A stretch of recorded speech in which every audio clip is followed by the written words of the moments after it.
2014 में इंदौर में कॉलोनी बसाने के नाम पर कई लोगों से इन्वेस्टमेंट करवाकर रातों रात फरार हुए 50,000 के इनामी आरोपी को क्राइम ब्रांच ने गिरफ्तार किया है। आरोपी पर इंदौर के विजयनगर, कनाड़िया, बेटमा, किशनगंज, इंदौर और रायपुर सहित महाराष्ट्र के कई थानों में मामले दर्ज हैं। दरअसल इंदौर में साल 2014 में इंदौर के विजयनगर इलाके में शानदार ऑफिस खोलकर अहमद जीवनी ने शहर के कई लोगों से करोड़ों की ठगी की। आरोपी जीवनी ने फोनिक्स इंफ्रा नाम से प्लॉट के नाम पर इन्वेस्ट करवाकर अपने भूमाफिया साथियों के साथ मिलकर आवासीय कॉलोनी नेचुरल वैली, ग्राम बेटमा, खुर्द, मोहना एवं शामली में प्लॉट दिखाकर करोड़ों रुपए जमा करवा लिए थे।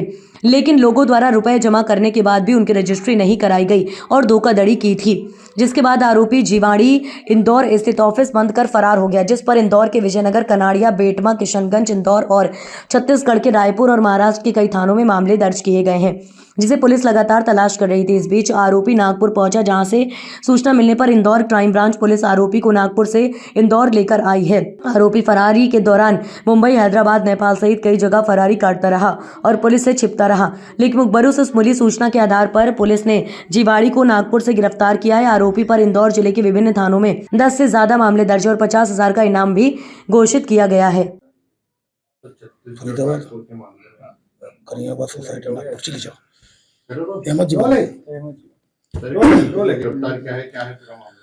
ये मामला एक जमीन की धोखाधड़ी से जुड़ा हुआ मामला है, जो लोगों को प्लॉट बेचने के नाम पर, उसको डेवलप करने के नाम पर, घर देने के नाम पर फ्रॉड किया करता था। 2005 में इसने विजयनगर में आकर ऑर्बिट मॉल में अपनी एक कंपनी बनाई थी, जिसका नाम था फिनिक्स इंफ्रा, और ये जमीन को खरीदकर उनको डेवलप कर और लोगों को बेचने के लिए इसने वादे किए थे। और इसने विजयनगर में ऐसे कई लोगों से लिया, 14 लोग थे, जिसके 7-7 लाख रुपए लिए, लगभग करीब 1.5 करोड़ रुपए का तो लॉस उसके द्वारा, लगभग 2 करोड़ का तो विजयनगर में इसके द्वारा धोखाधड़ी की गई है। 3 FIR बेटमा में है, 1 FIR किशनगंज में है, 1 FIR कनाड़िया थाने में है, 1 FIR MP नगर भोपाल में है, 1 FIR महाराष्ट्र के नासिक में है, 1 FIR महाराष्ट्र के नागपुर में है, 1 FIR जो छत्तीसगढ़ के रायपुर में है, 1 महाराष्ट्र के मुंबई में भी पता चला है FIR है। अभी फिलहाल 10 FIR के बारे में पता चला है, जहां से ये फरार है। ये जमीन की लगभग करोड़ों की धोखाधड़ी, करोड़ों से भी इसका फिगर बढ़ सकता है, क्योंकि अभी डाटा पूरे मिल नहीं पा रहे हैं। अभी विजयनगर का डाटा जो मिला है, 1.5 से 2 करोड़ की धोखाधड़ी की है इसने विजयनगर में अकेले। वहां लगभग हर जो कि विक्टिम उससे 7 लाख रुपए लिए हैं, और कुल मिलाकर लगभग 20 से ज्यादा विक्टिम है वहां पर। तो और जैसे ही ये खबर चलेगी, मुझे लगता है कि और काफी विक्टिम आएंगे। 5,000 MP नगर से इस पर इनाम था, कनाड़िया से इस पर इनाम था, और इसका ये सभी जगह से, इंदौर से भी इसमें, इंदौर के कई थानों से इसके ऊपर इनाम है, देहात से भी इसके ऊपर इनाम है। कुल मिलाकर 50,000 का इनाम है। और ये महाराष्ट्र से, छत्तीसगढ़ से और मध्य प्रदेश के 5 थानों से ये फरार है। फिलहाल इसको पुलिस रिमांड पर लिया जा रहा है। इसको अहमद जीवानी नाम है इसका, और ये नागपुर का रहने वाला है, महाराष्ट्र के नागपुर का रहने वाला है। टीम के द्वारा कड़ी मेहनत करते हुए रडार पर था। 2014 से ये कंपनी बंद करके भाग गया था, और 2014 के बाद से ही फरार था। टीम इस पर क्राइम ब्रांच लगातार काम कर रही थी। इसमें हृदय और जितेंद्र चौहान इंस्पेक्टर, इनकी टीम ने लगातार इस पर काम करते हुए उस आरोपी को स्वयं थाना प्रभारी क्राइम ब्रांच गए थे, और नागपुर से इस आरोपी को ढाके लाए हैं, और इसकी गिरफ्तारी की जाकर माननीय न्यायालय में पुलिस रिमांड लिया जा रहा है, और पुलिस रिमांड पे से और पूछताछ की जा रही है। और भी कई जगह इनकी FIR होंगी, और उसके FIR के बारे में पता लगाया जा रहा है। इनके YouTube पर भी अगर आप देखेंगे तो YouTube पर भी ये इस तरह के सेमिनार लेके लोगों को इकट्ठा करके और धन कमाने की विधि बताते थे, और इसी तरह इनके द्वारा धोखाधड़ी कई लोगों के साथ की है। फिलहाल इलेक्ट्रॉनिक मीडिया और प्रिंट मीडिया के माध्यम से जब ये खबर प्रसारित होगी, तो मुझे पूरा विश्वास है कि और भी आवेदनकर्ता आएंगे। इस वक्त की बड़ी खबर मुरैना से आ रही है। जौरा पहुंचे देवेंद्र तोमर भाई जी सुबराव की समाधि पर किए गए पुष्प अर्पित। विधानसभा अध्यक्ष नरेंद्र सिंह तोमर के पुत्र देवेंद्र तोमर उर्फ रामू भैया का जौरा नगर आगमन पर जगह जगह हुआ स्वागत। बंधन सबसे पहले जौरा पूर्व विधायक सूबेदार सिंह राजौधा, आशु सिकरबार महादेवा और भी अन्य लोगों ने उनका स्वागत किया। सबसे पहले देवेंद्र तोमर, उनके साथ भाजपा जिलाध्यक्ष कमलेश कुशवाहा ने भाई जी सुबराव की समाधि पर पुष्प अर्पित किए। इसके बाद वह जैन समाज के प्रोग्राम में शामिल हुए, जहां उनका साफा बांधकर स्वागत सम्मान किया गया। उसके बाद वह जौरा नगर पालिका अध्यक्ष अखिल महेश्वरी के घर पहुंचे, जहां उन्होंने पूरे महेश्वरी परिवार के साथ स्वल्प आहार किया। मीडिया से चर्चा करते हुए उन्होंने बताया कि भाई जी सुबराव दक्षिण से आकर जौरा गांधी आश्रम में रहे। उन्होंने 600 बागियों को आत्मसमर्पण कराया, जो अपने आप में बहुत बड़ा कार्य है। हमें उनके जीवन से प्रेरणा लेनी चाहिए और उनके विचार अपने जीवन में लाना चाहिए। अजय जोरा है, आप लगातार आप चित्रण भ्रमण कर रहे हैं, क्या आगे आपका करने का जोरा विधानसभा में और लोकसभा चित्रण में कुछ आगे? भारतीय स्वतंत्र नागरिक हैं, कहीं भी जा सकते हैं और जौहरा तो हमारा घर है। और आज जैन समाज का कार्यक्रम तो उस कार्यक्रम में आना था और हमारे नवनियुक्त जो जिलाध्यक्ष हैं उनका सम्मान समारोह भी था, तो उसी कार्यक्रम में आना हुआ और सब लोगों से मुलाकात हुई। और जौहरा हो चाहे मोरेना हो चाहे सबलगढ़ हो, ये तो हमारा परिवार का हिस्सा है, तो आना जाना चलता ही रहता है सुबह से लेकर शाम तक। हमारे लिए बहुत कम है इस दुनिया में। आज मैं उनके आश्रम गया था और उनकी समाधि में पुष्प अर्पित किए हैं। और ईश्वर से कामना करता हूँ कि हम भाई जी जैसा बन पाएँ। उन्होंने जो काम किए हैं उनका अगर हम 1% भी कर पाएंगे अपने जीवन में तो हम अपने आप को धन्य मानेंगे। और भाई जी ने इस क्षेत्र के लिए दस्यु मुक्त कराने के लिए लगभग 600 से ज़्यादा उस समय दस्यु समर्पण कराए और उनका बड़ा नाम था। दक्षिण से आके जौहरा में उन्होंने आश्रम बनाया, तो ये हमारे लिए सौभाग्य भी है कि ऐसे बड़ी शख्सियत से जौहरा का साक्षात्कार हुआ और इस क्षेत्र के लोगों को एक ऐसा व्यक्ति मिला जिसने विश्व पटल पर जौहरा का नाम रोशन किया। धन्यवाद। और अब अगली खबर, सोनभद्र में अवैध खनन और परिवहन का मामला ऐसे तो बहुत पुराना है, लेकिन 2 दिनों से मामला तुल पकड़ता नजर आ रहा है। दरअसल मुख्य सचिव मनोज सिंह के दौरे के दौरान मोटर मालिकों ने खान अधिकारी शैलेंद्र सिंह के खिलाफ गंभीर आरोप लगाकर एक पत्र दिया है। मोटर मालिकों ने मुख्य सचिव के काफिले को रोककर शिकायत की खान अधिकारी की मिलीभगत से बिना अवैध खनन पत्र के हजारों गाड़ियां चल रही हैं, जिससे जिले में भ्रष्टाचार चरम पर पहुंच गया है। इसे रोकना बेहद जरूरी है। शिकायतकर्ताओं का आरोप है कि खान अधिकारी शैलेंद्र सिंह की कृपा से फर्जी खनन पत्र छपवाकर गाड़ियों को पास किया जा रहा है। इस गंभीर विषय को सुनने के बाद मुख्य सचिव ने तत्काल संज्ञान लिया और मोटर मालिकों को कार्यवाही का आश्वासन दिया। इस पूरी घटना का वीडियो सोशल मीडिया पर तेजी से वायरल हो रहा है, जिसमें मोटर मालिक मुख्य सचिव को अपनी व्यथा बताते हुए दिख रहे हैं। ये मामला प्रदेश में खनन व्यवस्था की पारदर्शिता पर सवाल खड़े कर रहा है। ट्रक एसोसिएशन सोनभद्र के अध्यक्ष कमल किशोर सिंह ने कहा कि हम लोगों ने मुख्य सचिव मनोज सिंह को शिकायत की थी और उनको बताया गया है कि खनन विभाग द्वारा जिले में भ्रष्टाचार फैलाई जा रही है और लगातार ट्रक मालिकों का उत्पीड़न किया जा रहा है। कई अन्य विषयों को लेकर पत्रक दिया जा रहा है। हमने मांग की है कि लोडिंग पॉइंट पर ही कार्यवाही सुनिश्चित करें। उस वीआईपी कल्चर को बंद किया गया है। सबसे बड़ी बात है कि खनन अधिकारी द्वारा वीआईपी पीत कल्चर का आगाज किया गया है, उस वीआईपी कल्चर को बंद किया जाए। ट्रक एसोसिएशन के अध्यक्ष ने आरोप लगाया कि कुछ विशेष लोगों की गाड़ियां मंदिर के नाम पर, मस्जिद के नाम पर, विधायक के नाम पर, अधिकारी के नाम पर 50-100 गाड़ियां बिना रॉयल्टी के परिवहन कराते हैं। इसमें उनकी स्वयं संलिप्तता है। विगत 3 माह से जो फर्जी प्रपत्र हमारे जनपद में चला उसमें 100% खनिज अधिकारी की संलिप्तता है।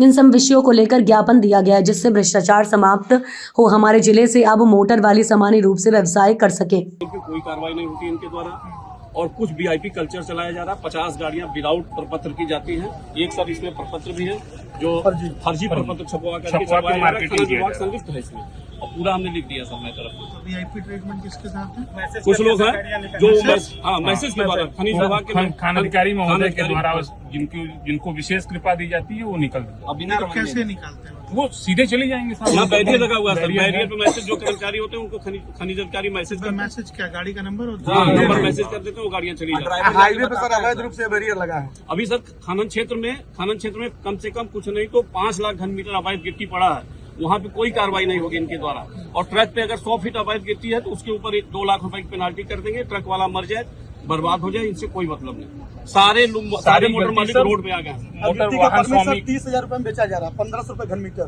165 रुपए 30,000 रुपए 165 रुपए घन मीटर का रॉयल्टी सर 1500 रुपए में बेचा जा रहा है।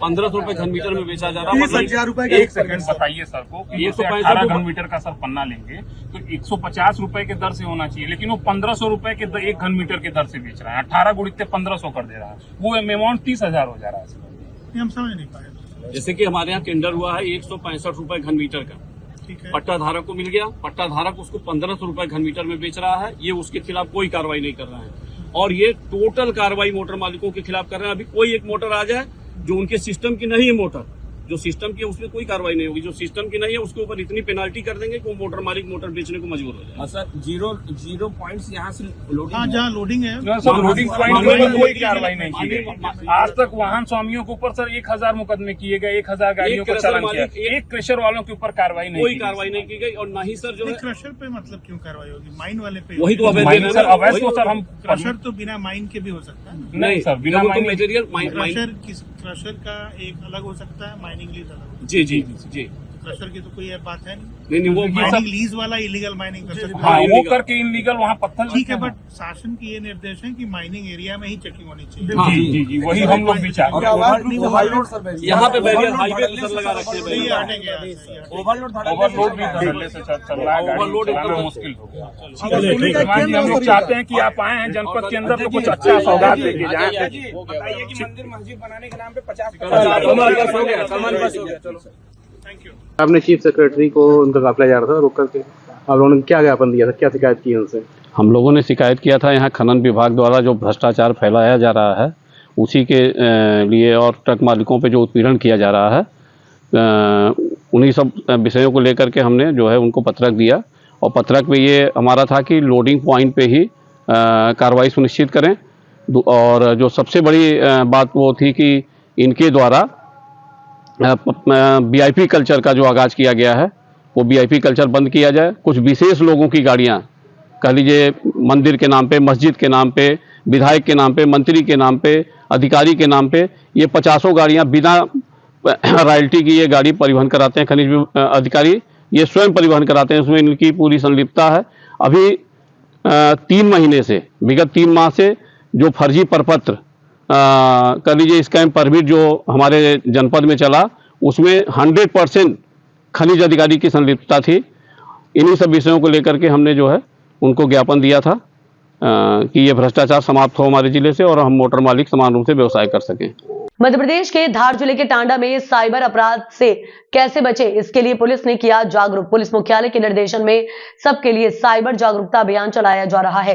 भारत में बढ़ते साइबर अपराध चिंता का विषय है। इस हेतु प्रदेश सरकार एवं पुलिस प्रशासन के द्वारा गांव-गांव में प्रत्येक व्यक्ति तक ये संदेश दिया जा रहा है कि साइबर अपराध से कैसे बचे एवं अपने साथ ऑनलाइन ठगी हो तो वह तुरंत 1930 पर फोन करें एवं अपने नजदीकी पुलिस थाना परिसर पर जाकर इसकी सूचना अवश्य दें। इस बात को लेकर पुलिस थाना टांडा में आज देश में बढ़ते साइबर अपराध ऑनलाइन फ्रॉड के संबंध में नगरवासी क्षेत्र के सरपंच, जनप्रतिनिधि एवं शासकीय विभाग के अधिकारियों मौजूदगी में साइबर अपराध से कैसे बचे उसके बारे में जानकारी दी गई। वहां आगामी परीक्षाओं को ध्यान में रखते हुए डीजे पर पूर्ण प्रतिबंध लगाया गया। कोई भी व्यक्ति नगर में या अपने आसपास गांव में किसी भी कार्यक्रम में डीजे का उपयोग ना करे। यदि कोई डीजे का उपयोग करता पाया गया तो उसके विरुद्ध कार्यवाही की जाएगी। ये संदेश थाना प्रभारी टांडा के द्वारा दिया गया। बैठक में थाना प्रभारी कमलेश सिंगर, रमेश चंद्र सहित कई लोगों ने अपने अपने सुझाव दिए। डिजिटल अरेस्ट जैसा कानून, वो डिजिटल अरेस्ट कोई नहीं होता है, ठीक है, ध्यान रखना। जब पुलिस लगा ना, मैं पुलिस वाला बोल रहा हूँ, भेजो तुम्हारे से पैसे लगेंगे, कोई किसी को पैसे देने की जरूरत नहीं है, ठीक है ना बेटा? घर पे सबको बताओगे? कोई भी कहीं से भी टेलीफोन आता है तो अपने को अपने मोबाइल पे कोई भी जानकारी नहीं देना है, सीधी सीधी बात है, ठीक है? सब पॉइंट क्लियर है? घर पे जाके बताओगे ना, सबको परिवार को बताना बेटा, कोई भी ऐसा जानकारी तुमको मोबाइल में मांगते हैं तो नहीं देना है, बिल्कुल नहीं देना है, ठीक है? इंदौर के नजदीक मानपुर थाना क्षेत्र के राव खलघाट 4 लेन के भैरू घाट पर शुक्रवार अल सुबह करीब 4 बजे एक दर्दनाक हादसा हो गया। घाट उतरने के दौरान ट्रैवलर आगे चल रही बाइक को टक्कर मारते हुए टैंकर में जा घुसी। हादसे में मौके पर ही 4 लोगों की मौत हो गई, वहीं 17 लोग गंभीर रूप से घायल हुए। सभी घायलों को तुरंत इलाज के लिए एम्बुलेंस की मदद से मानपुर और इंदौर भेजा गया है। वहीं 7 घायलों को इलाज के लिए इंदौर भेजा गया, जिसमें से इंदौर में एक नीता नामक महिला और एक पुरुष की मौत हो गई। हादसे में कुल मिलाकर 6 लोगों की मौत हो गई और घायलों में 2 लोग गंभीर बताए जा रहे। जानकारी के मुताबिक इंदौर की ओर से आकर भैरूघाट उतर रही ट्रैवलर क्रमांक DD01 X9889 भेरू मंदिर के पास उतरते समय आगे चल रही एक बाइक सवार को अपनी चपेट में लेते हुए आगे चल रहा टैंकर क्रमांक MP09 HG 8024 में पीछे से जा घुसी। हादसा होने के बाद तुरंत घाट पर अफरा तफरी मच गई।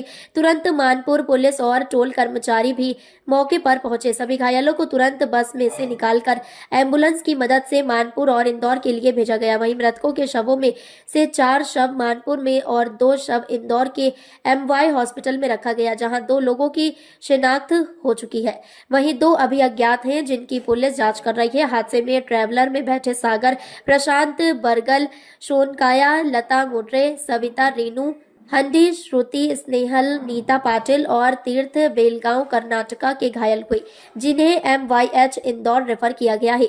वहीं बाइक पर सवार हिमांशु निवासी सेंधवा और शुभम निवासी धर्मपुरी दोनों की मौत हो गई। वहीं 2 और मृतकों की पहचान नहीं हो सकी है। बताया जा रहा है कि ट्रैवलर में सवार सभी यात्री ओंकारेश्वर और उज्जैन महाकाल के दर्शन के लिए जा रहे थे, तभी यह हादसा हो गया है। सर, एक एक्सीडेंट की जानकारी मिली थी, कहाँ की घटना है, कितने लोगों की मृत्यु और कितने घायल हैं? ये महू क्षेत्र की घटना है, कानपुर के आसपास की घटना है, जिसमें कर्नाटक से कुछ लोग आ रहे थे और ऐसा बताया जा रहा है कि कोई टैंकर और जो बाइक है उसके साथ ये घटना टकराने से हुई है। और जैसा रिपोर्टेड है हमें हॉस्पिटल से और थाने से पता चला है, उसमें 4 लोगों की डेथ वहीं हुई है और 2 लोगों की डेथ एम्पायर में हुई है और 17 लोग यहाँ पर अभी एडमिट हैं। तो ऐसा हमको अभी तक जानकारी मिली है। हाँ, ऐसी सूचना मिली है कि ये लोग महाकाल और ओंकारेश्वर दर्शन के लिए ये लोग आए हुए थे और काफी गरीब तबके के लोग हैं। प्रशासन की तरफ से इनको हर संभव मदद रहेगी, अगर इनको जाना है, इनके इलाज में कोई कमी नहीं रहेगी, हम लोग पूरी व्यवस्था इनके कर रहे हैं। सर, कब की घटना थी और कहाँ पर हुई है? ये सुबह की घटना बता रहे हैं कि सुबह ये घटना घटित हुई है। 4 बजे तड़के के आसपास की ये बात बताई जा रही है। अभी क्या हालत है सर? घायलों में जैसा बता रहे हैं कि अभी भी 2 लोग घायल हैं गंभीर रूप से और बाकी लोग नॉर्मल उनका उपचार चल रहा है।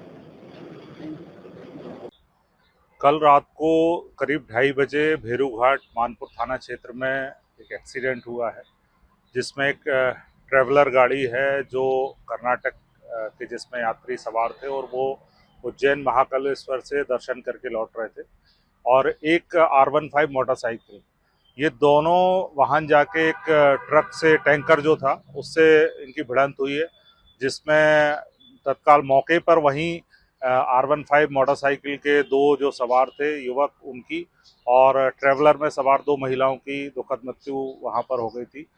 उसके पश्चात तत्काल घायलों को पुलिस के द्वारा MIH रेफर किया गया था, जहां भी सूचना मिली है कि एक महिला और एक पुरुष की जो गंभीर अवस्था में थे उनकी भी दुखद मृत्यु हो गई है। कुल मिलाकर अभी 6 मृत्यु इस हादसे में हो चुकी हैं, 2 गंभीर घायल हैं और टोटल ये 18 यात्री थे मोटरसाइकिल के अलावा। इनमें इनके साथ ये दुर्घटना घटित हुई है। 4 जो मृतक हैं उनका PM मानपुर में कराया जा रहा है और 2 जो मृतक अभी जानकारी मिली है उनका MIH में PM होगा। मानपुर पुलिस के द्वारा इसमें विवेचना की जा रही है। धार जिले की उमरबन चौकी के मुंडला गांव के 4 युवक बाइक पर सवार शादी में छोटी उमरबन जा रहे थे। शादी समारोह से रात्रि में करीब 12 बजे घर लौट रहे थे। रास्ते में बाइक का संतुलन बिगड़ने से बाइक पर चारों युवक सवार खुले कुआं में बाइक सहित गिर गए। शादी समारोह से लौट रहे युवक ने सूचना दी कि बाइक सहित कुएं में गिर गए। मौके पर मृतक संदीप के भाई गणेश कुमार ने कुएं में देखा तो चारों युवक की मृत्यु हो गई। गणेश कुमार ने चारों को कुएं से बाहर निकाला। सरपंच ओम प्रकाश मुबेल ने बताया चारों युवक एक ही गाँव में रहते हैं। मृतक में रोहित, अनुराग, संदीप, मनीष मंडला निवासी है। शादी समारोह में से करीब 12 बजे रात्रि में लौट रहे थे तो रास्ते में बाइक का संतुलन बिगड़ने से बाइक सहित चारों कुएं में गिरने से मौत हो गई। घटनास्थल पर पुलिस पहुंची। पुलिस द्वारा मनावर स्वास्थ्य विभाग में PM के लिए लाया गया, जिसका PM कर परिजनों को चारों युवक की डेड बॉडी को सौंपा गया। ये क्या हादसा क्या हो गया? हादसा ये हमारे गांव के 4 लड़के थे जो छोटी उमरवन करके हैं, जहां शादी समारोह में गए थे और वहाँ से रिटर्न आने में कहीं रोड पर एक कुआं था जहाँ उनका एक्सीडेंट। क्या नाम था? एक का नाम रोहित था, अनुराग था, मनीष और संदीप। कैसी घटना? घटना ये बस रात के 12 बजे उधर से आ रहे थे शादी समारोह में से। तो कोई अचानक बैलेंस से बिगड़ने के कारण गाड़ी कुएं में जाके, बिना रेलिंग वाला कुआं था उसमें जाके वो तो बाइक पे एक बाइक थी 2 थी? एक बाइक पे चारों बैठे थे? एक बाइक पे थे सब लोग। अच्छा, क्योंकि हम तो वहाँ घटनास्थल पे थे नहीं। ये जो मृतक हैं हाँ। चारों, संदीप, रोहित, अनुराग, ये चारों एक ही गांव के रहने वाले? हाँ, एक ही गांव के हैं, हमारे परिवार के लोग। अच्छा, आपका क्या नाम है? ओम प्रकाश मोबाइल, ग्राम पंचायत मुंडला सरपंच पुत्री। ये रात को करीब 12-1 बजे एक एक्सीडेंट की दुर्घटना हुई थी, जिसमें छोटी उमरवन गांव से करीब 1 किलोमीटर की दूरी पे हुआ है, जिसमें मोटरसाइकिल से 4 लोग गिर गए थे, जिसमें चारों की मौत। 4 लड़के जिसमें अनुराग, संदीप, रोहन और मनीष, ये सभी जिनकी मृत्यु हुई। सर कोई हादसे की वजह पता चली? अभी तो कुछ नहीं, अंधेरे के कारण गाड़ी टर्न नहीं हो पाई, वो कोरोना। विगत दिनों नीमच जिले के जीरन थाना क्षेत्र के प्रसिद्ध हरकिया खाल बालाजी मंदिर पर रात में अज्ञात चोरों ने चोरी की घटना को अंजाम दिया था। वहीं चोरी की घटना मंदिर में लगे सीसीटीवी कैमरे में कैद हो गई थी, जिसमें बदमाश चोरी करते हुए दिख रहे हैं। लगातार पुलिस की सर्चिंग और साइबर सेल की मदद से नीमच पुलिस को चोरों को पकड़ने में बड़ी सफलता हासिल हुई है। चोरी से पुलिस ने कीमती आभूषण सहित अन्य सामग्री जब्त कर ली है। वहीं बालाजी मंदिर पर ही चोरी का खुलासा पुलिस कंट्रोल रूम पर शुक्रवार को एडिशनल एसपी नवल सिंह सिसोदिया ने किया। पुलिस ने बताया कि मंदिर पुजारी लक्ष्मी नारायण द्वारा 2 फरवरी को पुलिस थाना जीरन में शिकायत दी गई, जिसमें बताया गया कि मंदिर का ताला तोड़कर चांदी के आभूषण, दान राशि और अन्य सामान चोरी कर लिया गया है। घटना के बाद पुलिस ने त्वरित कार्रवाई करते हुए जीरन पुलिस स्टेशन और साइबर सेल नीमच की संयुक्त टीम गठित की। पुलिस अधीक्षक अंकित जायसवाल के निर्देशन में साइबर सेल और जीरन पुलिस ने राजस्थान के प्रतापगढ़ और सल्लुम्बर क्षेत्र में आरोपी गैंग के सदस्यों की पहचान की। 2 मुख्य आरोपियों खानूलाल मीणा और मोहन मीणा को गिरफ्तार किया गया। आरोपियों ने स्वीकार किया कि उनके साथ 4 अन्य लोग रोहित लबाना, लक्ष्मण मीणा, महेंद्र मीणा और राजू मीणा ने मिलकर इस चोरी को अंजाम दिया। पुलिस ने चोरी की घटना में प्रयुक्त मोटरसाइकिल, चुराई गई चांदी के छात्र, गदा, खड़ाऊ, मुकुट और दान राशि में से 11,000 रुपए बरामद किए गए हैं। दिनांक 2 फरवरी को हरकिया खाल जो मंदिर है, बालाजी मंदिर प्रसिद्ध मंदिर है, वहाँ के पुजारी द्वारा सूचना दी गई कि वहाँ पे रात में कुछ अज्ञात चोरों ने चोरी कर ली है। तत्काल घटना की गंभीरता को देखते हुए तत्काल थाना प्रभारी, पुलिस चौकी प्रभारी और मेरे द्वारा घटना का निरीक्षण किया गया और इसमें अपराध पंजीबद्ध करके एक विशेष टीम इसमें जांच हेतु बनाई गई। जांच दौरान पता चला कि इसमें प्रतापगढ़ और सलम्बर जिले की अंतर्राज्यीय गैंग उसमें हो सकती है। 2 लोग उस गैंग के लोगों को हमारे द्वारा उठा करके पूछताछ की गई। पूछताछ में उनके द्वारा स्वीकार किया है कि उक्त दिनांक को 6 लोगों ने आकर के 2 मोटरसाइकिल पे घटना को कारित किया है। इसमें से 2 आरोपी गिरफ्तार हो गए हैं और 2 आरोपी गुजरात पुलिस के द्वारा उसी दौरान जब ये लोग गुजरात की ओर भागे थे तो उनके द्वारा वहाँ के जो अपराध में गिरफ्तार कर लिए गए। 2 आरोपी अभी फरार है। आरोपी की निशानदेही से हमने जो माल चोरी किया था वो पूरा बरामद कर लिया है। इसमें घटना में प्रयुक्त बाइक बरामद की है और 11,000 रुपये नगद जो कि दान पेटी में रखे थे वो इनके से बरामद किए दोनों से। चूँकि इतनी बड़ी हाँ, इसमें जब सीसीटीवी फुटेज खंगाले गए तो इसमें करीब 7 बजे के आसपास इन लोगों के द्वारा उसकी रेकी की गई पूरे मंदिर की और अपने आने जाने के पूरे रास्तों की रेकी की गई। कुल मशरूका सर कितनी जो फरियादी द्वारा लिखाया गया करीब 2 लाख का बताया गया, लेकिन जब जब्त की बरामदगी की गई तो उसमें ज़्यादा मात्रा में उसमें हमारे द्वारा बरामद किया गया। वो फरियादी द्वारा शायद भूलवश नहीं लिखाया था। मध्य प्रदेश के धार जिले के टांडा से बड़ी खबर आ रही है सामने।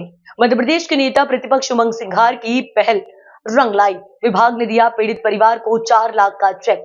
विद्युत जीपी बदलते वक्त सहयोग कर रहे किसान की हो गई थी मौत। क्षेत्रीय विधायक मध्य प्रदेश विधानसभा में नेता प्रतिपक्ष उमंग सिंघार को जानकारी लगते ही पीड़ित परिवार से मुलाकात की तो बताया कि अभी तक किसी प्रकार की कोई सहायता उन्हें शासन प्रशासन से नहीं दी गई। इस बात को गंभीरता से लेते हुए और वहीं परिवार के यहीं से अधिकारियों से दूरभाष पर चर्चा कर परिवार को मदद करने को कहा गया था। आपको बता दें, मध्य प्रदेश के धार जिले के कंधवानी विधानसभा के ग्राम झाई में विद्युत डीपी के खराब होने के कारण विद्युत कर्मचारी के साथ में सहयोग कर रहे गाँव के किसान करण पिता सिमरिया उम्र 45 वर्ष निवासी झाई के अचानक विद्युत सप्लाई चालू होने से घटनास्थल पर ही मौत हो गई। आज विद्युत विभाग के अधिकारी की मौजूदगी में पीड़ित परिवार को 4 लाख का चेक प्रदान किया गया। आपके साथ में प्रदेश कांग्रेस प्रतिनिधि अशोक मांझी, जिला पंचायत सदस्य मुकाम सिंह, अलावा कांग्रेस नेता पवन ठाकुर, विधानसभा यूथ कांग्रेस अध्यक्ष करम सिंह मेड़ा, जनप्रतिनिधि उपस्थित रहे। चेक वितरण के बाद मध्य प्रदेश विधानसभा नेता प्रतिपक्ष उमंग सिंघार ने पवन ठाकुर के मोबाइल से वीडियो कॉल पर परिवार से बात की और कहा कि आपको घबराने की आवश्यकता नहीं है, मैं हर सुख दुख में हमेशा आपके साथ खड़ा रहूंगा। सर, क्या मामला था पूरा और क्या है आज?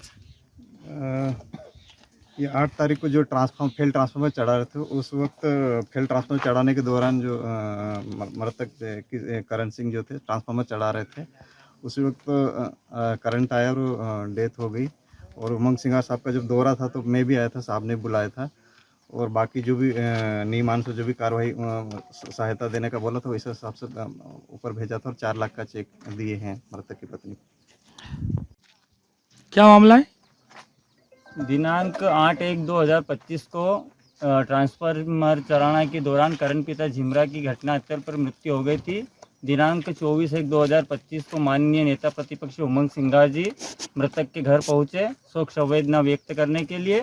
वहीं से बिजली विभाग के उच्च अधिकारियों को अवगत कराया और आज दिनांक को 4 लाख रुपए का चेक इन्हें परिवार को माननीय सोलंकी एई साहब ने दिया और परिवारजनों को सुपुर्द किया। बोलो। हाँ, दिनांक 8/1/2025 को करण पिता टेमरिया निवासी ग्राम झाई को डीपी चढ़ाते वक्त करंट लगने से मृत्यु हो गई थी। उसी के लिए मुआवजा राशि श्री उमंग सिंगार हमारे नेता प्रतिपक्ष विधायक सर ने जो 4 लाख की राशि दिलवाई, उसके लिए हम आभार और धन्यवाद देना चाहते हैं। हमारे घर आए थे बैठने के हिसाब से शोक संवेदना व्यक्त करने के लिए। उस दिन कोई अधिकारी आपके घर तक नहीं पहुंचा था और किसी ने इस मामले में संज्ञान नहीं लिया था। उस दिन उमंग सिंगार जी ने बड़े उच्च अधिकारियों को, बिजली विभाग के अधिकारियों को निर्देशित कर आपको 4 लाख रुपए का ये मुआवजा आज मिला है, जो 4 लाख रुपए एई साहब सोलंकी साहब ने दिया है। ये 4 लाख रुपए का चेक उमंग सिंगार जी ने आला अधिकारियों को सूचना करके आपको पैसा मंजूर करवाया है।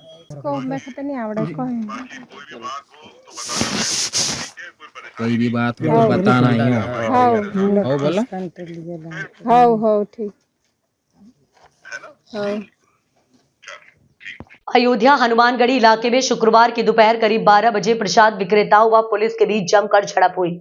व्यापारियों का आरोप है कि पुलिस ने प्रसाद बेच रहे एक व्यापारी अभय गुप्ता उर्फ फानी को लाठी डंडों से बुरी तरह पीटा, जिससे उसका सिर फट गया। घटना के बाद व्यापारी दुकान बंद कर पुलिस के खिलाफ नारेबाजी करने लगे।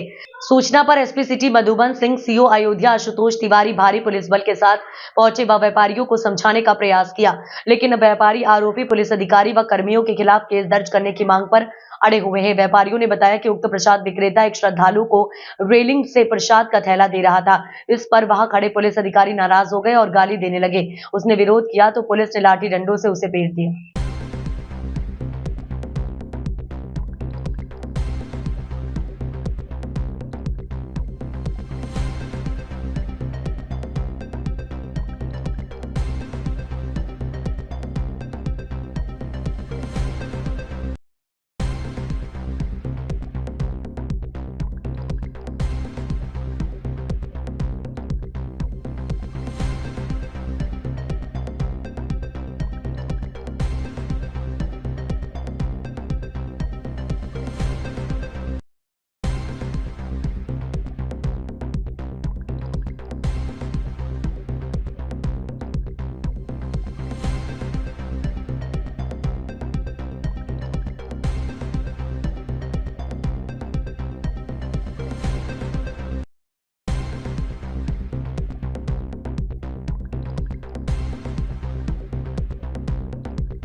इस वक्त की बड़ी खबर आ रही है मुरैना से। देवगढ़ थाना प्रभारी अरुण कुशवाहा एक्शन मोड में। देवगढ़ थाना प्रभारी अरुण कुशवाहा अपने पूरे फोर्स के साथ गुड़ा चंबल घाट पर पहुंचे।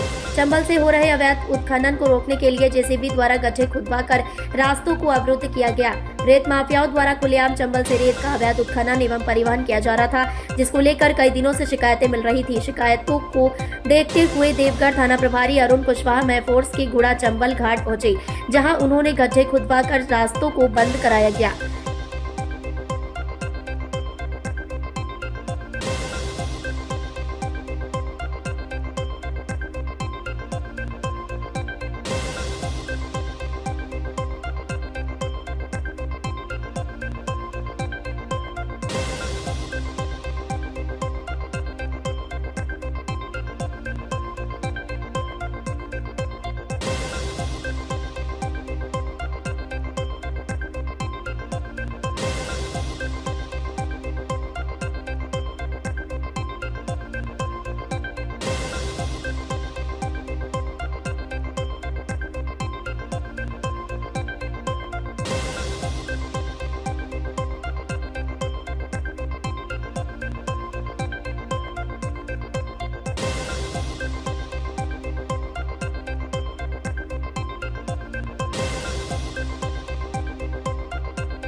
चोरी रोड पर नाले में घायल मिला था मृतक, राजू उपचार के दौरान मौत। कल ससुराल वालों ने की थी मारपीट, परिजनों ने लगाया हत्या का आरोप। मंडलेश्वर में किया थाने का घेराव। मंडलेश्वर गुरुवार की रात 11 बजे मंडलेश्वर महू मार्ग पर चोली पेट्रोल पंप के पास एक युवक घायल अवस्था में मिला, जिसे उसका छोटा भाई मंडलेश्वर सामुदायिक स्वास्थ्य केंद्र लेकर पहुंचा, जहां उसकी हालत गंभीर होने से उसे जिला अस्पताल रेफर किया गया था, लेकिन परिजन उसे लेकर बढ़वा के एक निजी अस्पताल जा रहे थे। घायल राजू ने रास्ते में ही दम तोड़ दिया। मृतक राजू का पीएम बढ़वा सिविल अस्पताल में हुआ। परिजन शुक्रवार दोपहर 12 बजे के बाद सबको लेकर मंडलेश्वर पहुंचे और अम्बेडकर चौराहे से शव को वाहन में रखकर रैली बनाकर पुलिस के खिलाफ नारेबाजी करते हुए मंडलेश्वर पुलिस थाने के सामने सड़क पर बैठकर परिजनों ने लगाया हत्या का आरोप। मृतक राजू देवले की शादी ग्राम गुलवाड़ में हुई थी, जिससे उसकी एक 2.5 साल की बालिका भी है। राजू और उसकी पत्नी के बीच काफी अनबन थी और अभी कुछ माह पहले ही वो पत्नी को ले गया था। 6 तारीख को वो अपनी पत्नी की चचेरी बहन की शादी में गुलवाड़ा आया था, जहाँ किसी मामूली बात को लेकर उसके साथ सास ससुर और साड़ू भाई एवं साली ने मारपीट की थी। मारपीट के बाद राजू भागकर पहले करही थाने गया, फिर वहां से मंडलेश्वर थाने आया था, जहां मंडलेश्वर पुलिस ने राजू के साथ गुलावड़ पहुंचकर समझौता करवाकर उसे वहां से बाइक दिलाकर रवाना किया था। राजू के माता पिता भी मंडलेश्वर थाने आ चुके थे, लेकिन पुलिस ने उन्हें थाने पर रुकने को कहा था, इसलिए परिजन थाने पर इंतजार करते रहे। जब राजू ने अपने छोटे भाई को कॉल करके कहा कि मैंने 200 रुपए का पेट्रोल चोली के पास वाले पंप से डलवा लिया और अब मैं घर आ रहा हूँ, लेकिन काफी इंतजार के बाद राजू नहीं आया। जब भाई ने फोन लगाया तो रिसीव नहीं हुआ। बाद में स्विच ऑफ आने लगा। तब पुलिस को सूचना दी गई तो पुलिस ने कहा तुम खुद ढूंढो। तो छोटा भाई अपने दोस्त के साथ तो उसे ढूंढते हुए पेट्रोल पंप के पास पहुंचा तो राजू नाले में घायल अवस्था में मिला। जो बेहोश था उसे मंडलेश्वर हॉस्पिटल लाया गया। कुछ देर किया चक्का जाम और नारेबाजी। मृतक राजू का शव लेकर पहुंचे लोगों ने पुलिस थाने के सामने बड़वा धामनोद मार्ग जाम किया, लेकिन पुलिस ने त्वरित कार्रवाई करते हुए प्रदर्शनकारियों को बातचीत के माध्यम से समझाइश देकर FIR लिखवाने थाने में बुलाकर यातायात बहाल करवा दिया। पुलिस को लॉ एंड ऑर्डर की स्थिति की सूचना थी, इसलिए कचरावत महेश्वर से अतिरिक्त बल के साथ SDOP मनोहर सिंह, कबली ST एवं अनिल जैन, कार्यपालिका मजिस्ट्रेट प्रदीप सिगलू भी पहुंच गए थे। ये आज आप लोग यहाँ पे प्रदर्शन करने आए हो, तो ये क्या घटना है? ये घटना सर इस प्रकार की है, ये जो मेरे मामा का लड़का है, ये राजू देवले इसका नाम है, उम्र 27 वर्ष, निवासी बढ़वा का रहने वाला है। ये इसके ससुराल गुलावड़ करके एक गांव है, उसमें आया था। इसके ससुर ने, साले ने और इसकी सास ने और बड़सास और चाचा ससुर के लड़के ने और एक साड़ू भाई ने, इन सब ने मिलके इसके ऊपर हमला करा, मारपीट करी। ये विगत 3-4 महीने पहले भी ये घटना को अंजाम दे चुके थे, पर कल इन्होंने उसको हत्या कर दी गई उनके द्वारा। और वो थाने पे रिपोर्ट लिखाने भी आया था, पर थाने पे कोई कार्रवाई हुई नहीं उसकी, और फिर उसको रास्ते में इन लोगों ने रोक के और हत्या कर दी। मृतक का नाम क्या बताया? राजू देवले, उम्र अच्छा। 27 वर्ष। थाने से क्या आपको बोला गया था? थाने से क्या सीखा? थाने से इसकी रिपोर्ट दर्ज नहीं की गई और किसी प्रकार की सहायता नहीं करी गई। कल ये थाने पे भी आया था मतलब? हाँ, ये कल थाने पर भी आया था। किस बात की शिकायत? मारपीट की रिपोर्ट लिखाने आया था। 2 जवान साथ में गए थे, उसको वहाँ से गाड़ी दिला दी और रवाना कर दिया, पर पुलिस ने किसी प्रकार की उसकी मदद नहीं करी। क्या शुभ नाम आपका? नरेंद्र सावनेर। ये मतलब कि क्या लगते हो? मेरा भाई लगता है, मामा का लड़का है। सर, अभी जो बाहर चक्का जाम हुआ है शव रख के, पूरा मामला क्या है सर? ये राजू पिता सोमा जो है निवासी काटपुर फाटे का है। इसकी ससुराल सोमाखेड़ी के पास ग्राम गुलावड़ में है। इनका पारिवारिक विवाद पूर्व से पति पत्नी का चल रहा था। ये किसी बात को लेकर कल अपने ससुराल बातचीत के लिए आया होगा, तो संबंधित मृतक जो है अपने ससुराल में बातचीत करने के दौरान कुछ इनकी आपस में कहासुनी ससुराल पक्ष से हुई थी। उसके बाद ये जो है वापस यहाँ आ गया था मंडलेश्वर। यहाँ से फिर वापस जब मोटरसाइकिल लेने के लिए गया और वापसी में जब पेट्रोल पंप से पेट्रोल भरवा के और आगे चोली रोड पर जो है एक टर्न के वहाँ पर ये इसकी मोटरसाइकिल और संबंधित जो है व्यक्ति मृत अवस्था में और मोटरसाइकिल क्षतिग्रस्त अवस्था में हमको मिली है। इस संबंध में जो है उनका परिजनों का आरोप है कि ससुराल पक्ष के द्वारा कोई मृतक के साथ घटना घटित की गई होगी। इस संबंध में हमारे द्वारा जांच की जा रही है और जो भी तथ्य इसमें सामने आएंगे उसके अनुसार तदनुसार कार्रवाई हम करेंगे। सर, ये भी आरोप लगे जा रहे हैं कि बताया जा रहा है कि यहाँ से उसको पुलिस के कोई 2 जवान या अधिकारी वहाँ लेकर गए थे हमरा होके उसको, और उनके माता पिता यहीं बैठे रहे थे और उसको वहाँ ले जाके जो भी बात होना थी करके उसको मोटरसाइकिल से रवाना कर दिया था। मेरा ये कहना है सर कि यदि हम पुलिस वाले किसी को हमरा लेके जाते हैं थाने से तो उसको वापस थाने पे लाना चाहिए था, उसको वहीं अगर छोड़ दिया गया है तो इस बारे में आप क्या कहेंगे सर? इस संबंध में चूंकि उनका ये कहना था कि हमको हमारी गाड़ी दिलवा दी जाए, तो गाड़ी दिलवाने के लिए पुलिस वहाँ गई थी। और पुलिस इसलिए गई थी कि इनका आपस में गाड़ी लेने को लेके कोई विवाद ना हो जाए, इस बात को लेके पुलिस साथ में लेके गई थी। और वहाँ पर संबंधित मृतक की मोटरसाइकिल जो है पुलिस ने मृतक को दिलवा भी दी थी। मृतक चूँकि मोटरसाइकिल लेके आगे निकल आया, पुलिस भी उसके पीछे पीछे आ ही रही थी। इतने में क्या हुआ कि संबंधित मृतक के ससुराल पक्ष वालों को पुलिस ने थोड़ा अपनी तरफ से समझाइश भी दी है कि भाई इस प्रकार से विवाद न करें। इस कारण से कुछ अंतर रहा होगा उसके पुलिस के और उसकी गाड़ी आगे निकलने को लेकर। इसी बीच में जो है ये जो है रोड के किनारे इसकी गाड़ी क्षतिग्रस्त अवस्था में। सर परिजनों की तरफ से ये भी बताया जा रहा है कि वो यहाँ पर एफआईआर दर्ज करवाने आया था और उसके साथ में मारपीट भी की गई थी पहले। तो सर उस संबंध में मेरा थोड़ा सा आपसे जानना है कि क्या अगर कोई मारपीट किसी के साथ हुई हो तो सबसे पहले उसके मेडिकल करवाया जाना था, क्या वो करवाया गया था यहाँ पर सर, या उसको सीधे ही लेके वहाँ चले गए थे? नहीं, उस संबंध में क्या हुआ कि उनका कहना था कि हमारा पारिवारिक मामला है, हमको हमारी मोटरसाइकिल दिलवा दी जाए। इसी उद्देश्य से चूंकि पारिवारिक मामला था और चूंकि वो संबंधित मोटरसाइकिल दिलाने की बात कही गई थी उसके द्वारा, इस कारण से पुलिस ने उसको उस समय मोटरसाइकिल दिलवाई थी उसके मृतक को। सीधा है कि यहाँ उसका मेडिकल उस वक्त नहीं करवाया गया था। उसके द्वारा और वो अभी जो आपके मामला होने से रिपोर्ट के संबंध में उनका कहा कि हम आपस में निपट लेंगे, इस कारण से उसके द्वारा इनकार किया गया था। इसी कारण से जो है उसका अलग से उस समय रिपोर्ट नहीं लिखी गई। अभी फिलहाल क्या कार्रवाई की जा रही है? इस संबंध में मृतक परिजनों के द्वारा जो है रिपोर्ट लिखाई जा रही है जी। उसकी रिपोर्ट लिखने के बाद उनके बयान लिए जाएंगे और जो भी मृतक की घटना को लेके जो तथ्य आएंगे उसमें आवश्यक कार्रवाई जी। एक और एफआईआर दर्ज हो रही है जो मारपीट के संबंध में है। उसके पिता द्वारा कहा गया कि उस पूर्व में जो झगड़ा हुआ था उसकी रिपोर्ट के संबंध में तो पुलिस के द्वारा उनके पिता की तरफ से जो वाकयाती साक्षी है उनकी तरफ से रिपोर्ट लिखी जा रही है। क्या इसकी तकनीकी जो एफएसएल से भी जांच करवाई जा रही है? एफएसएल अधिकारी से मौके की जांच कराई जा रही है और जो भी है बारीकी से जांच होगी इसमें।